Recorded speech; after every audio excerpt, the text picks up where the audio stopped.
Hello friends, उम्मीद करते हैं कि आप सब लोग बहुत अच्छे होंगे। आज हम अपना चैप्टर ज्योमेट्री का चैप्टर नंबर 10 सर्कल स्टार्ट करने वाले हैं। आइए सर्कल के बारे में जानते हैं कुछ इम्पॉर्टेंट फैक्ट्स। पहले हम एक सर्कल ड्रॉ कर लेते हैं।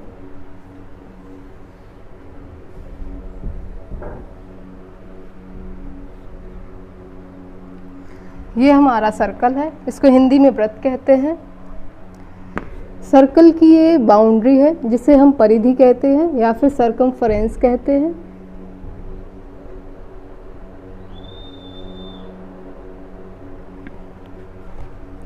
और इसके अंदर के क्षेत्रफल को हम एरिया कहते हैं। सर्कल में एक सेंटर O होता है, त्रिज्या R होती है। सेंटर O से त्रिज्या R की लेंथ के बराबर हम सर्कल खींचते हैं, हम सर्कल ड्रॉ करते हैं। त्रिज्या की डबल डायमीटर होती है। त्रिज्या की डबल डिस्टेंस हमारी डायमीटर होती है। डायमीटर मतलब व्यास होता है। त्रिज्या का डबल हमारा व्यास होता है।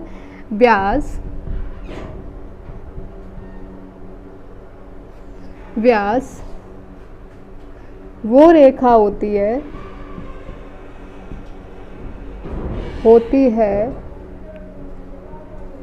जो वृत्त को दो समान भागों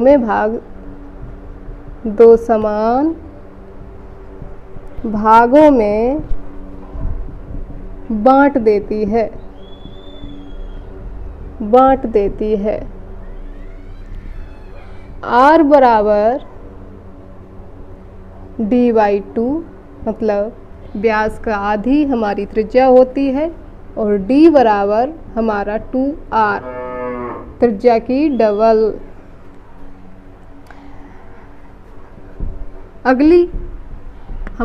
अगला जो हमारा पॉइंट है, अगर वृत्त की परिधि पर वृत्त के सर्कमफेरेंस पर पॉइंट A और पॉइंट B को मिलाने वाली रेखा को हम कॉर्ड कहते हैं।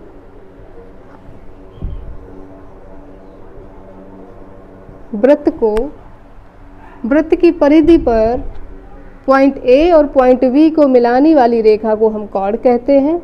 हिंदी में हम जीवा कहते हैं।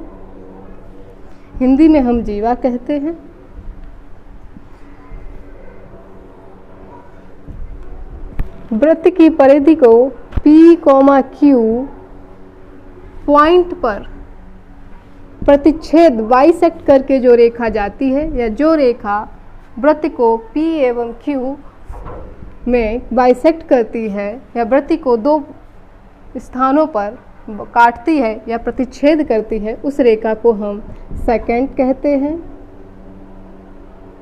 हिंदी में छेदक रेखा कहते हैं। हिंदी में हम इसे छेदक रेखा कहते हैं। छेदक रेखा वो रेखा होती है जो वृत्त को काट कर निकल जाती है, वृत्त को प्रतिच्छेद करके निकल जाती है। और अगला हमारा पॉइंट आता है टेंजेंट।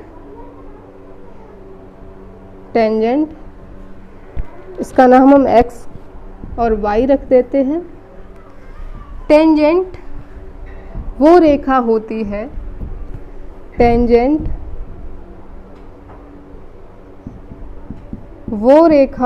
है जो वृत्त को एक बिंदु पर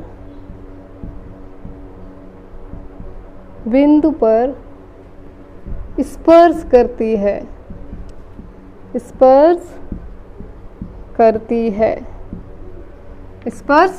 है। टेंजेंट को हिंदी में स्पर्श रेखा भी कहते हैं। टेंजेंट को हिंदी में हम स्पर्श रेखा भी कहते हैं। टेंजेंट हमारी वो होती, वो जो वृत्त को, वो रेखा जो वृत्त को एक बिंदु पर स्पर्श करती है, ओनली टच करती है, काटती नहीं है, सिर्फ टच करती है। वृत्त का वह बिंदु, वृत्त का वह बिंदु और टेंजेंट की वह जगह जहाँ पर ये स्पर्श करते हैं, जहाँ पर ये टच करते हैं, स्पर्श करते हैं, स्पर्श करते हैं, उस उभयनिष्ठ बिंदु को स्पर्श बिंदु कहते हैं। स्पर्श बिंदु कहते हैं। इसको इंग्लिश में, स्पर्श बिंदु को इंग्लिश में पॉइंट ऑफ कांटेक्ट कहते हैं, पॉइंट ऑफ कांटेक्ट कहते हैं, पॉइंट ऑफ कांटेक्ट कहते हैं। अगला हमारा पॉइंट आता है आर्क। आर्क मतलब चाप। आर्क को हिंदी में चाप बोलते हैं।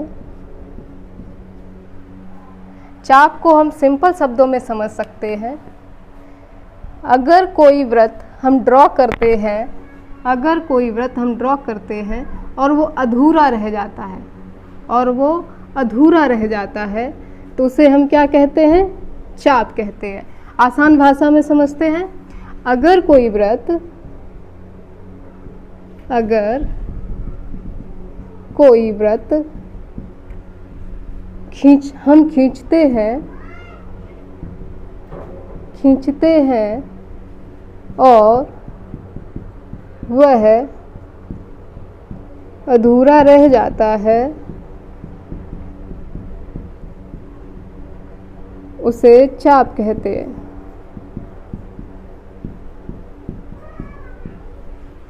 जैसे ये वृत्त मैंने ड्रा किया, ये वृत्त हम ड्रा कर रहे हैं और ये मैंने इसको अधूरा छोड़ दिया, तो ये हमारी क्या हो गई? चाप। ये हमारी क्या हो गई? चाप। अगले पॉइंट पर आते हैं। अगला पॉइंट हमारा कहता है चाप और जीवा के बीच में घिरा हुआ क्षेत्रफल, चाप और जीवा के बीच में घिरा हुआ क्षेत्रफल को हम लघु वृत्तखंड कहते हैं। लघु वृत्तखंड, लघु वृत्तखंड,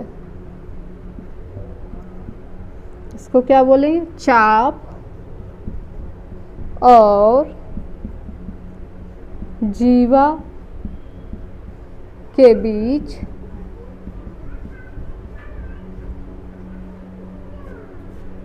घिरा हुआ क्षेत्रफल,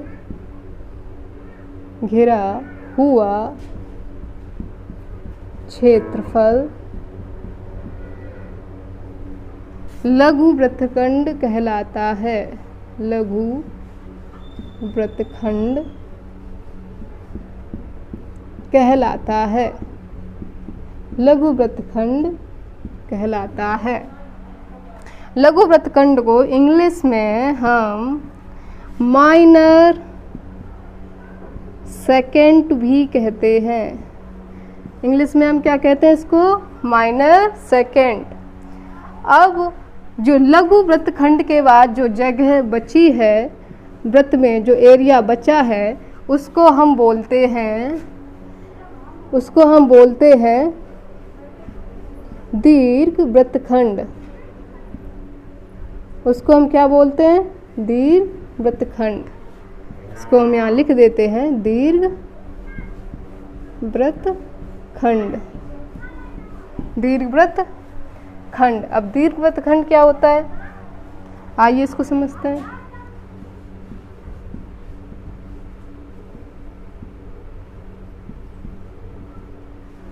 दीर्घवृत्तखंड को हम लिखते हैं मेजर, इंग्लिश में लिखते हैं major second.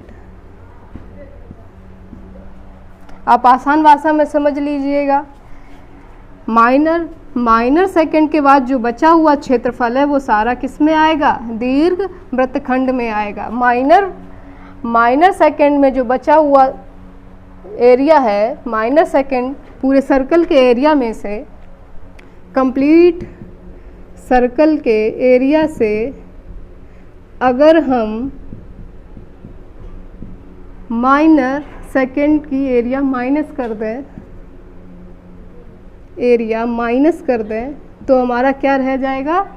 Only major second, मतलब दीर्घ वृत्तखंड।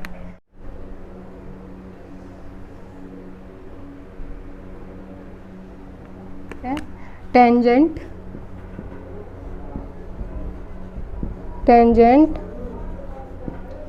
मतलब स्पर्श रेखा। स्पर्श रेखा से जुड़े कुछ फैक्ट आइए जानते हैं। स्पर्श रेखा, जैसा कि हम सब जानते हैं, स्पर्श रेखा वो रेखा होता है जो वृत्त को एक बिंदु पर स्पर्श करती है। उस स्पर्श बिंदु और वृत्त का उभयनिष्ठ स्थान को स्पर्श बिंदु कहते हैं। ये हम सब जानते हैं। आइए एक स्पर्श रेखा ड्रॉ करते हैं और हम लोग जानते हैं कि स्पर्श रेखा के कुछ अन्य, ये हमारी एक स्पर्श रेखा है, इसको हम नाम दे रहे हैं ए और बी। जैसा कि हम जानते हैं कि एक बिंदु पर सिर्फ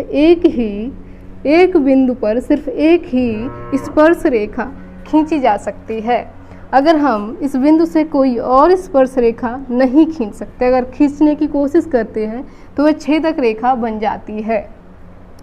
एक बिंदु से हम एक ही स्पर्श रेखा खींच सकते हैं। अब अगला सवाल उठता है कि एक वृत्त में हम कितनी स्पर्श रेखा खींच सकते हैं। अगला सवाल बनता है कि एक बिंदु से हम एक वृत्त में हम कितनी स्पर्श रेखा खींच सकते हैं। तो वृत्त में हम अनगिनत स्पर्श रेखा खींच सकते हैं। पहला पॉइंट, वृत्त में हम अनगिनत स्पर्श रेखा खींच सकते हैं।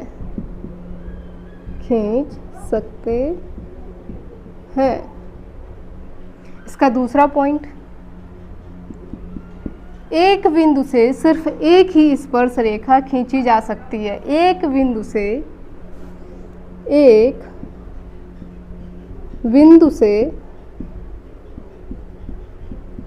सिर्फ एक ही रेखा खींची जा सकती है। एक बिंदु से केवल एक ही रेखा खींची जा सकती है। अगला पॉइंट, वृत्त में पैरेलल, वृत्त में समांतर कितनी स्पर्श रेखाएं खींची जा सकती हैं। आप चेक करके देख सकते हैं कि वृत्त में अगर हम लाइन ए बी या स्पर्श रेखा ए बी को अपना कॉमन मानते हुए चलते हैं कि ए बी हमने एक लाइन मान ली है और उसके समांतर हमें लाइन खींचनी है, स्पर्श रेखा खींचनी है, तो हम कितनी स्पर्श रेखाएं खींच सकते हैं। आइए चेक करते हैं।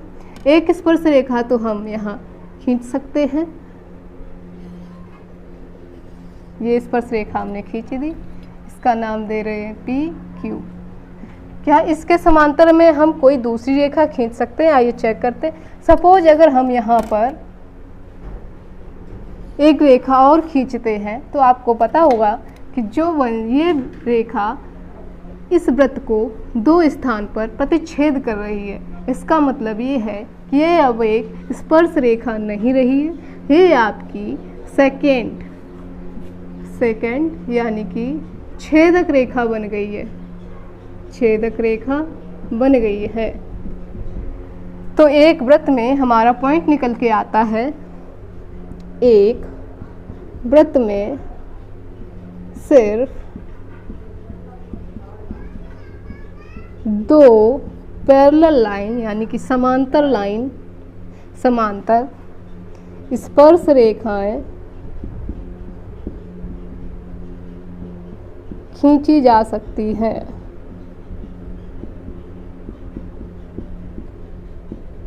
दो समांतर स्पर्श रेखाएं खींची जा सकती हैं।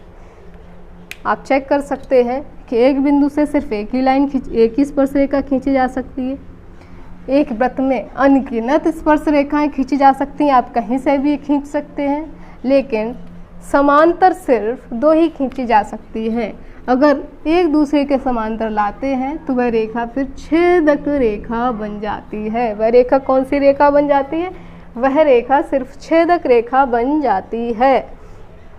चलिए, हमारे टेंजेंट्स के सारे चीज़ें क्लियर हो गई हैं। आइए अब हम एक्सरसाइज 10.1 की तरफ चलते हैं। अब हम एक्सरसाइज 10.1 की तरफ चलते हैं और पहला क्वेश्चन देखते हैं। क्वेश्चन में कहा गया है, पहला क्वेश्चन है, एक वृत्त की कितनी स्पर्श रेखाएं हो सकती हैं? तो पहले क्वेश्चन का हमारा क्या आंसर हो सकता है? पहला क्वेश्चन है हमारा, एक वृत्त में कितनी स्पर्श रेखाएं खींची जा सकती हैं? तो इसका आंसर सभी को पता होगा, किसके कितनी खींची जा सकती हैं? अनगिनत, मतलब इनफाइनाइट खींची जा सकती हैं। दूसरा क्वेश्चन आता है हमारा फिल इन द ब्लैंक्स का। फिल इन द ब्लैंक्स है। दूसरे क्वेश्चन के पहले पार्ट में कहते हैं, पहले पार्ट में क्या कहते हैं? किसी वृत्त की स्पर्श रेखा उसे ... बिंदुओं पर प्रतिच्छेद करती है। किसी वृत्त की स्पर्श रेखा उसे एक बिंदु पर प्रतिच्छेद करती है। क्या होगा? केवल एक बिंदु पर, केवल एक बिंदु पर प्रतिच्छेद करती है। अगला सेकंड पार्ट इसका है, सेकंड पार्ट क्वेश्चन बोल रहा है, वृत्त को 2 बिंदुओं पर प्रतिच्छेद करने वाली रेखा को ... क्या कहते हैं? हमको पता है वृत्त को 2 बिंदुओं पर प्रतिच्छेद करने वाली रेखा को क्या कहते हैं? छेदक रेखा कहते हैं। क्या कहते हैं? छेदक रेखा कहते हैं। क्या कहते हैं? छेदक रेखा, इंग्लिश में कहते हैं सेकेंट। अगला थर्ड पार्ट इसका आ गया। थर्ड पार्ट क्या कह रहा है? थर्ड पार्ट कह रहा है, एक वृत्त की ... समांतर स्पर्श रेखाएं हो सकती हैं। कितनी समांतर स्पर्श रेखाएं हो सकती हैं? केवल 2। कितनी हो सकती हैं? केवल 2। हमने खींच के चेक किया था, कितनी हो सकती थी? केवल 2। आप लिख सकते हैं ओनली 2 या केवल 2। केवल 2 समांतर रेखाएं हो सकती हैं। इसका चौथा पार्ट आ गया। चौथा पार्ट हम लोग देखते हैं। वृत्त तथा उसकी स्पर्श रेखा के उभयनिष्ठ बिंदु को क्या कहते हैं? अभी थोड़ी देर पहले ही आपको बताया था, स्पर्श रेखा और वृत्त के बीच उभयनिष्ठ बिंदु को क्या कहते हैं? स्पर्श बिंदु कहते हैं। क्या कहते हैं? स्पर्श बिंदु। तो आपका आंसर हो गया स्पर्श बिंदु। क्या हो गया आंसर? स्पर्श बिंदु। आप इंग्लिश में लिख सकते हैं पॉइंट ऑफ कॉन्टैक्ट। क्या लिख सकते हैं? Point of contact. ये हमारा सेकंड क्वेश्चन फिनिश हो गया। अगला क्वेश्चन है क्वेश्चन नंबर 3 में कहा गया है कि 5 सेंटीमीटर त्रिज्या वाले एक वृत्त के बिंदु P पर स्पर्श रेखा PQ के केंद्र O से जाने वाली एक रेखा से बिंदु Q पर इस प्रकार मिलती है कि OQ 12 सेंटीमीटर है। OQ कितना? 12 सेंटीमीटर है। मान लो ये हमारी क्या है? स्पर्श रेखा। ये क्या है? हमारी स्पर्श रेखा। ओ सेंटर ओ से मिलाने वाली त्रिज्या बिंदु P और कोई इसी स्पर्श रेखा पर पॉइंट क्या है Q, क्या है पॉइंट Q। हमें त्रिज्या दी गई है 5 सेंटीमीटर और PQ हमें कितना दिया गया है, नहीं OQ हमें कितना दिया गया है 12 सेंटीमीटर और हमें क्या निकालना है PQ की डिस्टेंस निकालनी है। तो जब किसी वृत्त की त्रिज्या स्पर्श रेखा पर गिराई जाती है तो वो कितने डिग्री का कोण बनाती है, तो वह 90 डिग्री का कोण बनाती है, 90 डिग्री का कोण बनाती है।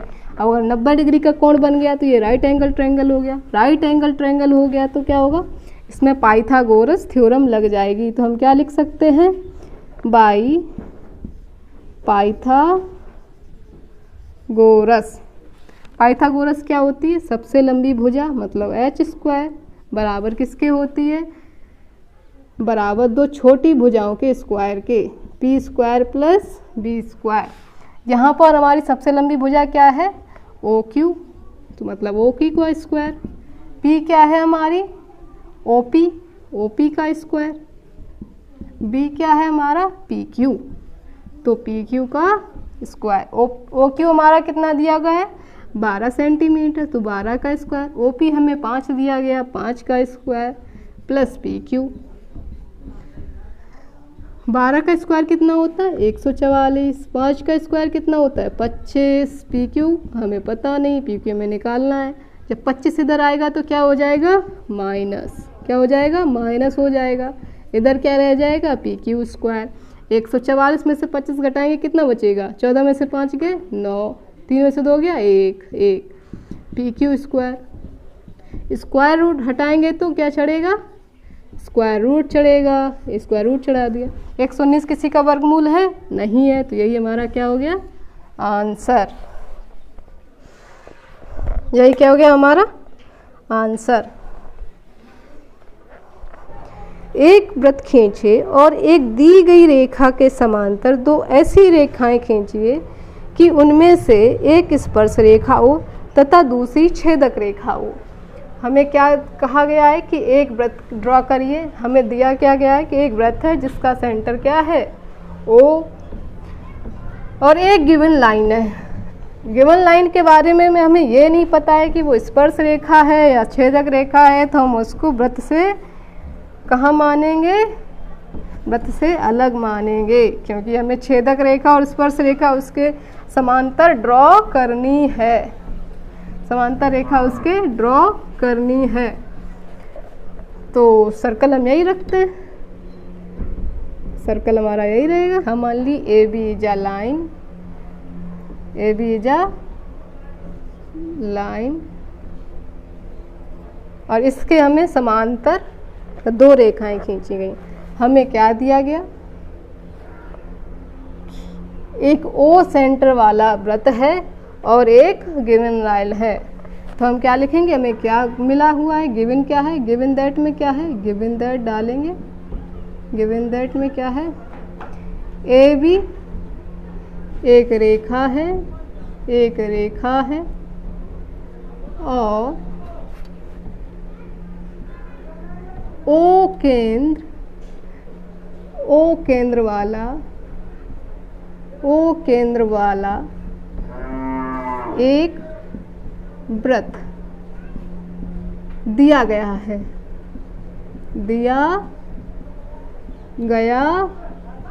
O केंद्र वाला एक वृत्त दिया गया है और हमें बनाना क्या है, एक स्पर्श रेखा में खींचनी है और एक क्या खींचनी है, एक छेदक रेखा, जो कि लाइन AB जो हमें दी गई है, लाइन AB जो हमें दी गई इसके समांतर हो। इसके समांतर हम कहाँ खींच सकते हैं, यहाँ खींच सकते हैं या फिर यहाँ खींच सकते हैं। हमें पॉइंट पता नहीं है कि ये यहाँ है या यहाँ है, इसलिए हम इसको अपने इसके समांतर रेखा एक स्पर्श रेखा हम यहाँ खींच देते हैं, एक स्पर्श रेखा यहाँ खींच देते हैं। ये हमने इसको नाम दे दिया PQ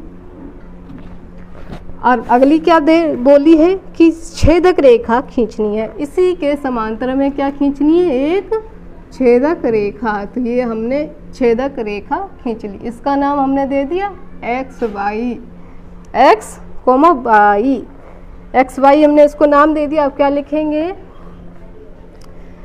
P Q, P Q